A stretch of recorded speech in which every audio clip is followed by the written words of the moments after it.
Hey guys, what is going on? Welcome back to another Q&A episode here at the Shed Organics.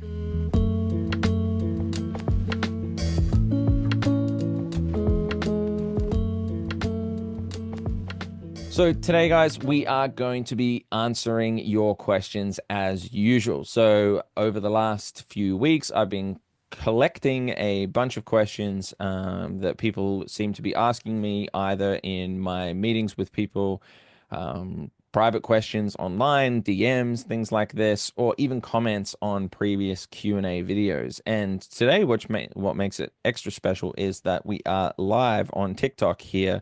You can't see, but in the studio, I'm also live on TikTok right now. So if you are not following me on TikTok, now is your chance to go and jump across and follow me because you will get access, like these guys here, to actually being able to ask live questions or even seeing the process of filming this behind the scenes as well before it goes up on YouTube.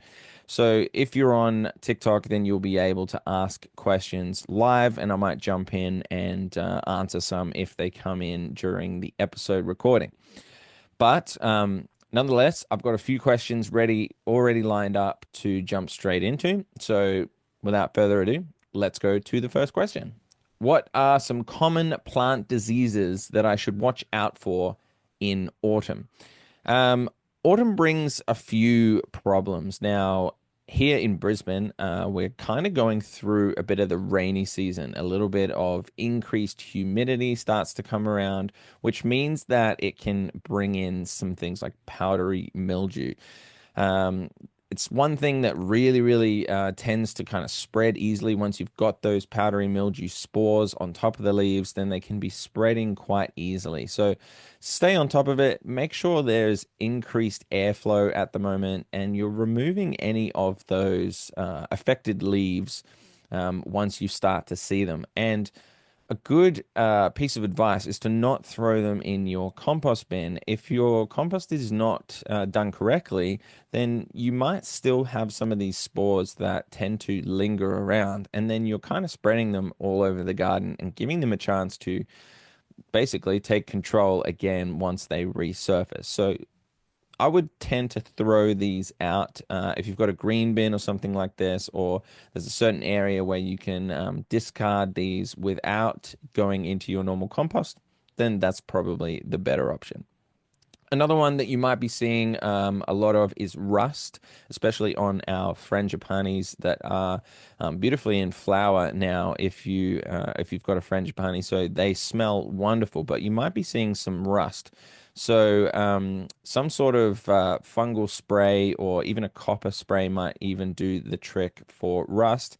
But it tends to be another one that hangs around. If your neighbors have rust on their frangipani and there is a lot of wind, it can transfer this rust over onto yours as well. So one to watch out for, but you can stay on top of it with various different things like a neem, basically an organic fungicide or something like this.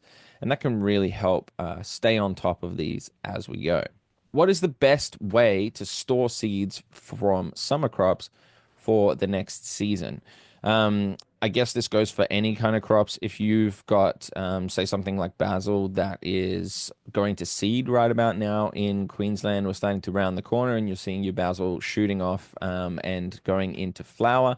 Now's a really good opportunity to collect some of those stems. If they've got some stems that are really bolting and then you start to see them flower, and then once the flower is done, it'll start to dry off and you can maybe clip off some of those. Leave them out to properly dry once they're fully matured on the plant. Leave them to dry somewhere in the side and then harvest those seeds. Maybe you sort of tap them out onto a piece of cloth or something nice and clean, and then transfer them into a little bag or some sort of seed saving device. And then my best advice is to put them in the fridge. I store all of my stuff for my cover crop seeds and for all of my vegetable seedlings and any kind of seeds that I save, flowers, whatever, I store them in the fridge.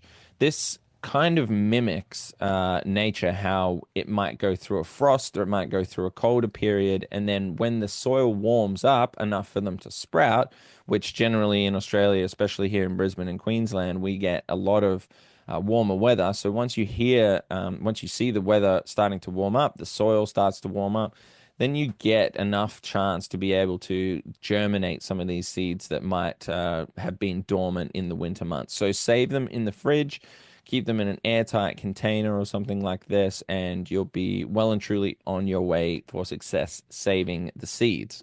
Next question, how can I attract more pollinators to my garden in autumn? Again, this could be applied all seasons, it could be applied to all places, but essentially we want flowers. We want some things that are going to be in bloom, that are going to be, attractive for our pollinators. Now, I'm a big fan of lavender. It smells amazing. It brings in so many of our wonderful bees from around the place, and it's generally pretty hardy that can stay year round and unless you're sort of taking deadheading it and doing a little bit of maintenance like this, it's pretty prolific year round. So it can really help to bring in pollinators.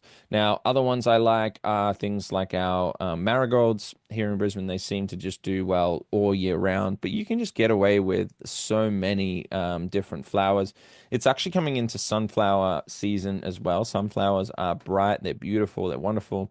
You can have sunflowers.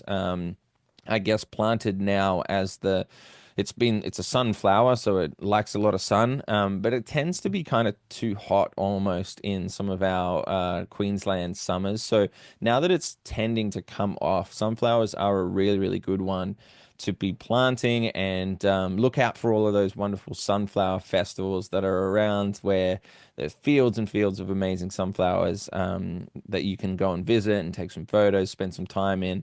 They're absolutely wonderful. So sunflower season is well and truly underway.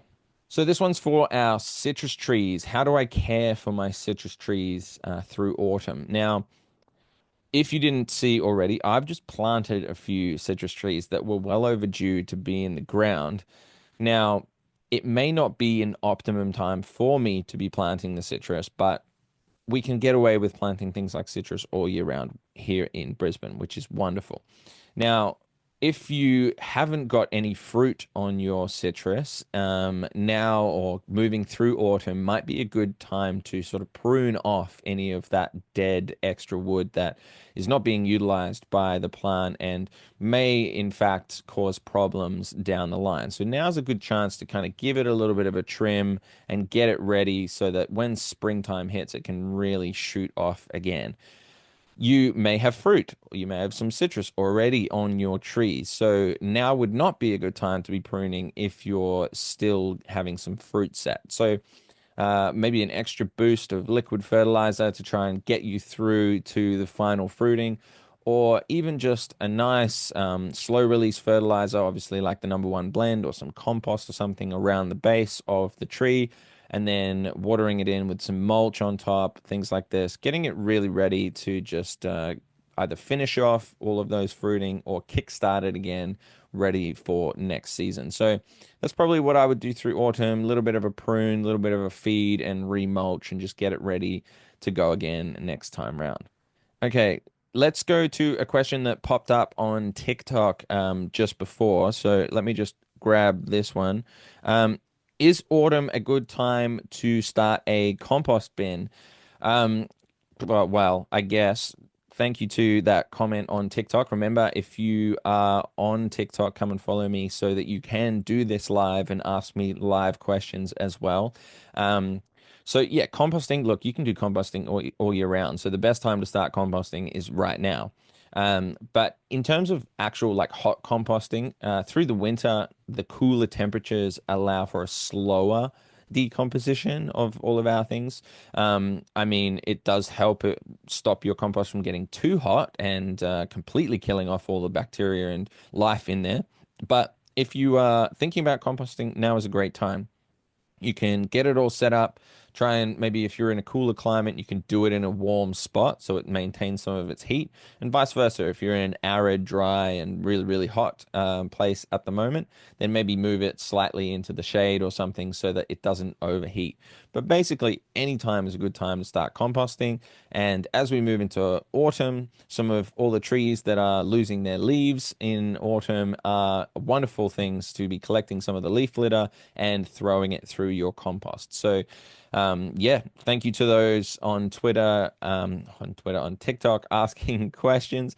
I could do it on Twitter as well, I suppose, but for now, TikTok is where it's at, where we're doing some live. So, yeah, thank you to that question. That was a wonderful one to do live. Okay, two more questions to go. Next question is, how do I transition my summer veggie patch to cooler season crops?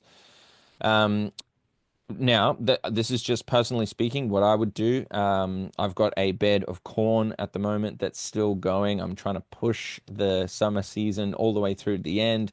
As I said, some basil still going as well, that's going to seed. But what I'm trying to do at the moment, I guess, is once something like corn, a summer crop, has come out of the bed, corn's a really heavy feeder. So I'm wanting to kind of replenish some of those nutrients into that bed. What I might be doing is chopping and dropping any of the corn plant that is still left that can become mulch on top of the bed and feed the soil as well. But what I might do is be planting a green manure cover crop, especially one that is more suited to our autumn and winter, which, funnily enough, the number two blend that is available on the Shed Organics website, link in the description, is available to do in Australia. So, really wonderful green manure cover crop. You're throwing the seeds out there in the bed, allowing it to grow up to a certain level, and then chopping and dropping and creating a whole load of fresh mulch for that bed. Alongside that, I'd be throwing in the number one blend, but you could just be using any sort of beautiful compost or worm castings just to kind of give some more fertility back to that soil, give it an opportunity to revitalize before we start planting some of those winter crops, your brassicas or things like this. You can give it a little bit of time whilst your seedlings are in their pots, getting ready for the cooler soil. And yeah, I would just start green manure, a little bit of fertilizer or some compost or something, mix it in and get something growing in there that you can then chop and drop back into the soil to yeah, have it really ready for autumn and winter. Last question is, can I still plant tomatoes in autumn or is it too late? Um, it depends where you are. Some maybe down in Tasmania, you might be able to shed some light on this for me, as I'm not grown in somewhere like Tasmania. But in the cooler months, tomatoes do seem to struggle, especially in other parts of the world. If you're in cooler climates, tomatoes just do not seem to work well. Although up here in Queensland, winter is a great time to grow tomatoes. They seem to thrive in my garden in winter, especially cherry tomatoes. You can just plant, I mean, one cherry tomato plant, and then you've got cherry tomatoes coming out of your ears all winter.